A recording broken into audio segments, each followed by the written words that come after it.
বাসায় যেদিন মাছ মাংস কিছুই থাকে না, ডিম একমাত্র ভরসা। ডিমটাকে মাছ মাংস থেকেও বেশি স্বাদ করে রান্না করি, যাতে সবাই একটু মজা করে ভাতটা খেতে পারে। ফার্স্টেই হচ্ছে আমি এখানে কিছু ডিম সিদ্ধ করে নিয়েছি আর ডিমটাকে কাট করে নিয়েছি। তারপর লবণ হলুদ দিয়ে ডিমটাকে একটু ভেজে নিয়েছি।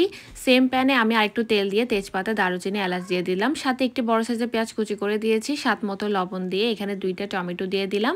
এবার ঢেকে টমেটোটাকে একটু 2 মিনিটের মতো রান্না করেছি, যাতে টমেটোটা সফট হয়ে আসে। তারপর খোসাটা ফেলে দিলাম। এবার দিয়ে দিচ্ছি 1 চামচ লাল মরিচ গুঁড়া, আধা চামচ জিরা গুঁড়া, 1 চামচ গরম মশলা, আধা চামচ হলুদ গুঁড়া, 1 চামচ ধনিয়া গুঁড়া। পানি দিয়ে মশলাটা খুব ভালো করে কষিয়ে নিয়েছি। কষানো হয়ে গেলে এখানে আলু দিয়ে দিয়েছি।